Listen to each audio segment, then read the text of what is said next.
Another day, another basketball stories na naman ang pagkikwentuhan natin. At ngayon nga yung pag-uusapan natin ng latest update sa pagkuha ng Dallas Mavericks kay LeBron James at ang balitang bagong trade na gagawin ng Golden State Warriors. Napakadali nga na kumalat sa social media ang balita na matapos nga daw po na hindi magkaintindihan at magkaroon ng drama si LeBron James at front office ng Los Angeles Lakers, ay meron na nga agad 4 na kupunan ang nakipag-usap sa kampo ni LeBron sa kagustuhan nila na makuha ito sa pamamagitan ng isang trade. Pero sa 4 na kupunan na ito ay hindi rin naman nga dyan nakasali ang Dallas Mavericks na isa sana sa mga naibalitang team na gustong kunin si LeBron. Pero ayon rin naman nga sa ibinulgar ng front office ng Dallas, kahit man nga gusto nila na makuha si LeBron, ay hindi rin naman nga nila afford na kunin ang napakalaking nitong kontrata sa isang trade. Hindi rin naman nga sila willing na isakripisyo dito ang ilan sa kanilang mga key player. Ang balak nga daw po ngayon ng Mavs ay maghintay na lang sa darating ng taong 2026 kapag tuluyan na itong naging isang ganap na unrestricted free agent.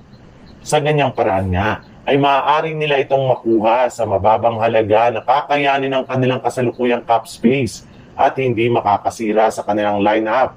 Mismong si LeBron James na rin naman nga ang nagsabi na wala siyang gagawing trade request sa Los Angeles Lakers ngayong off-season.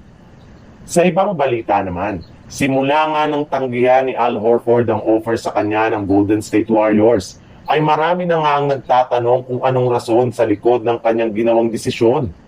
Wala rin naman nga silang nahanap na saktong dahilan para ayawan niya ang Warriors na isa sa mga pinakamalaking kupunan na makapagbibigay sa kanya ng oportunidad na makakuha ng kampyonato bago pa man siya magretiro.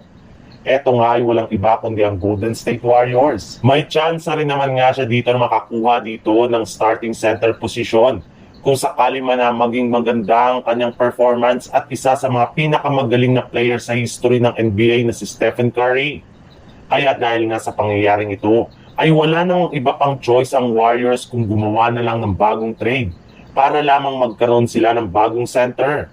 And speaking of trade, may lumabas ngang isang trade proposal ngayon kasama ang kupunan ng Miami Heat kung saan makukuha nga dito ng Golden State Warriors si Terry Rozier, Kel Ware at isang first rounder kapalit ni Guy Santos at Jonathan Kuminga.